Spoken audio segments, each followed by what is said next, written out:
हरे कृष्णा, राधे राधे, जय गिरिराज महाराज की।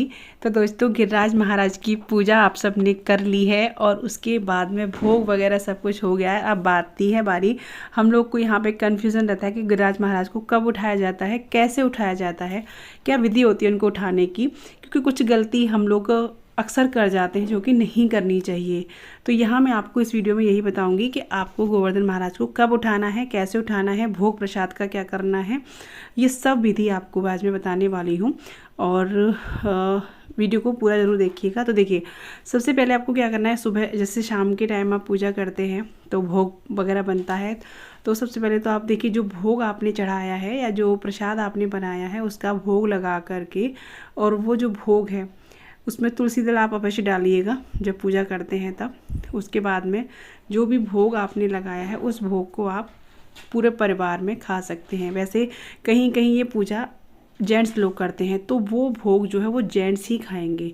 जो पूजा जेंट्स लोग ने की है ना, और जो थाली आपने भोग के लिए लगाई है, जो भी बनाया हो भोग के लिए वो सब, तो वो जो है ना थाली का जो प्रसाद है वो जेंट्स लोग ही खाते हैं। और अगर आपके यहाँ सब लोग पूजा करते हैं, क्योंकि लेडीज़ भी करते हैं, हम लोग के यहाँ देखिए सब करते हैं, हमारे ब्रज में सभी लोग पूजा करते हैं, तो आप जो है सब लोग उस प्रसाद को खा सकते हैं, क्योंकि वो प्रसाद है और ये पूजा कृष्ण भगवान की है।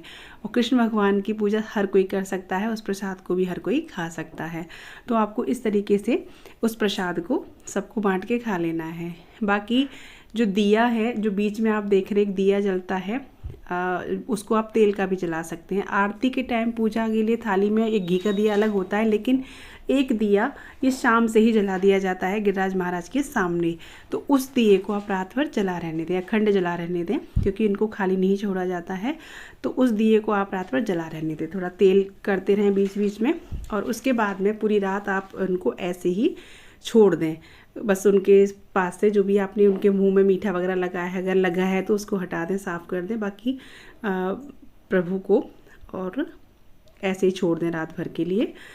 अब आपको सुबह उनको कब उठाना है और कैसे उठाना है। सुबह गोवर्धन महाराज को उठाया जाता है भाई दूज वाले दिन, यानी दोज वाले दिन उठाया जाता है।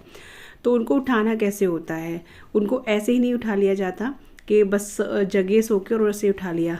देखिए, आपको नहाना धोना है, नहाने के बाद उनको भोग लगाया जाता है। भोग किसका लगाया जाता है, गिरिराज महाराज जी को सुबह सुबह जब आप उठाएं उससे पहले नहा लें। नहाने के बाद उनको जो है दूध अर्पित करें, यानी दूध, कच्चा दूध उनको चढ़ाएं। उनके टुंडी में दूध भरा जाता है, तो पूजा के टाइम भी ऐसे ही टुंडी में दूध भरा जाता है। और सुबह के टाइम जब आप उठाएंगे तो पहले उनको भोग लगाएंगे दूध से, कच्चे दूध से उनको पिलाएंगे, क्योंकि कृष्ण भगवान का रूप है। तो सुबह उनको थोड़ा दूध कच्चा पिलाएं और खील बतासे उनको भोग चढ़ाएं, और उसके बाद में धूप दीप दिखा करके फिर उनको आप उठाएं गोवर्धन महाराज को। और गोवर्धन महाराज के उठे हुए जो गोबर होता है उससे बनते हैं उपले, यानी कंडे, उनको बोलते हैं दोजा। दोज वाले दिन बनते हैं। तो उन कंडों को, यानी उन ईंधन को पूरे साल के लिए रखा जाता है। और ऐसा कहते हैं कि वो जो गोबर से कंडे बनते हैं ना, तो जिस पे हम खाना बनाते हैं, क्योंकि अब तो देखिए चूल्हे कहीं नहीं जलते, लेकिन पहले ज़माने में यही होता था कि वो जो कंडे होते थे उनको साल भर के लिए रखते थे और अच्छे काम में लिए जाते थे। और उनसे कहते थे कि हर मतलब आपके घर में अन्न धन की बरकत रहती थी और कभी भी अन्न धन की कमी नहीं होती। और जो भोजन बनता था उन कंडों से, वो कहते हैं बहुत ही स्वादिष्ट और भगवान का प्रसाद टाइप हो जाता था वो भोजन। तो इस तरीके से आपको उठाना है और वहाँ पे फिर आपको चौक पूरना है। जब उठा के और उनके आप कंडे बना लेंगे, यानी उपले बना लेंगे उस गोबर के, इसको फेंकना नहीं है, गोबर को उपले बना लेंगे। उसके बाद में आपको फिर यहाँ पे जो गोवर्धन की जगह है ना, जहाँ पे गिरिराज जी बने हैं, आंगन में बनते हैं, तो वहाँ आपको साफ़ करके यानी धो के फिर वहाँ पे आपको चौक लगाना है। चौक लगा करके ज़रूर लगाते हैं वहाँ पे, खाली नहीं छोड़ते उस जगह को, फिर खाली मत छोड़िएगा। चौक लगा करके आप गुलाल का भी लगा सकते हैं, रंगोली टाइप, या फिर आप आटे का भी लगा सकते हैं। फिर उस चौक पे ही भाई दूज की कहानी, कथा सुनी जाती है।